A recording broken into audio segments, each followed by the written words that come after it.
যমুনা আইডেসকে শুরুতেই দেব শিরোনামগুলো। ইরানে কয়েক সপ্তাহব্যাপী হামলার পরিকল্পনা যুক্তরাষ্ট্রের, দ্বিতীয় নৌবহর পাঠানোর ঘোষণা, পাল্টা জবাব দিতে ক্ষেপণাস্ত্র প্রস্তুত রেখেছে তেহরান। মুসলিম বিশ্বে চলছে পবিত্র মাহে রমজানের প্রস্তুতি, ইবাদত নির্বিঘ্ন করতে নেওয়া হচ্ছে নানা ব্যবস্থা। জায়নামাজ, আতর ও ধর্মীয় পোশাকের দোকানে উপচে পড়া ভিড়। এপস্টাইন কেলেঙ্কারির জেরে দুবাই ভিত্তিক লজিস্টিক গ্রুপ ডিপি ওয়ার্ল্ড প্রধানের পদত্যাগ, যুক্তরাজ্য ও কানাডার শীর্ষ 2 প্রতিষ্ঠানের বিনিয়োগের সিদ্ধান্ত স্থগিত।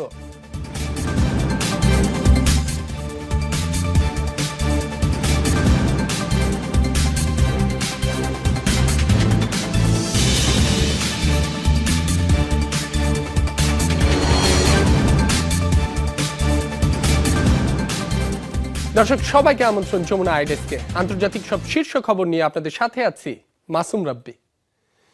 ইরানে কয়েক সপ্তাহব্যাপী হামলার প্রস্তুতি নিয়েছে যুক্তরাষ্ট্র। 2 মার্কিন কর্মকর্তার বরাতে এমনটি জানিয়েছে বার্তা সংস্থা রয়টার্স। এদিকে ইরানের উদ্দেশ্যে দ্বিতীয় নৌবহর পাঠানোর ঘোষণা দিয়েছেন মার্কিন প্রেসিডেন্ট ডোনাল্ড ট্রাম্প। সমঝোতা না হলে যে কোনো মূল্যে সরকার পরিবর্তনের হুমকিও দেন তিনি।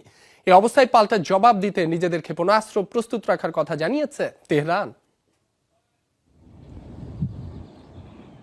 ইরানে হামলার লক্ষ্যে মধ্যপ্রাচ্যে এরই মধ্যে নৌবহর পাঠিয়েছে যুক্তরাষ্ট্র। সামরিক উত্তেজনার মধ্যেই এবার দ্বিতীয় নৌবহর পাঠানোর ঘোষণা এলো মার্কিন প্রেসিডেন্ট ডোনাল্ড ট্রাম্পের তরফ থেকে। হোয়াইট হাউসের ব্রিফিংয়ে ট্রাম্প বলেন, ইরানের উদ্দেশ্যে যাত্রা করতে প্রস্তুত রণতরী জেরাল্ড ফোর্ড। সমঝোতা না হলে ইরানের সরকার পরিবর্তনের কোনো বিকল্প নেই বলেও হুঁশিয়ারি তার। ইরানের শাসন ব্যবস্থার পরিবর্তনই সম্ভবত সবচেয়ে ভালো ঘটনা হতে পারে। গত 47 বছর ধরে তারা শুধু আলোচনাই করে যাচ্ছে। এরই মধ্যে আমরা বহু প্রাণ হারিয়েছি, কেউ পা হারিয়েছে, কেউ হাত, কারো মুখ বিকৃত হয়েছে। দীর্ঘদিন ধরেই এমনটা চলছে। এদিকে আবারও ইরানের বিক্ষোভকারীদের জোরালো আন্দোলনের আহ্বান জানিয়েছেন দেশটির নির্বাসিত যুবরাজ রেজা পাহলভি। তার দাবি, প্রকৃত গণতন্ত্রের জন্য মুখে আছেন দেশটির সাধারণ মানুষ। এখনো আপনি ইরানের রাজপথে যান, সেখানে মানুষের স্লোগান শুনবেন। তারা মুক্তি চায়, তারা গণতন্ত্র চায়। আমার লক্ষ্য ইরানে গণতন্ত্র ফিরিয়ে আনা।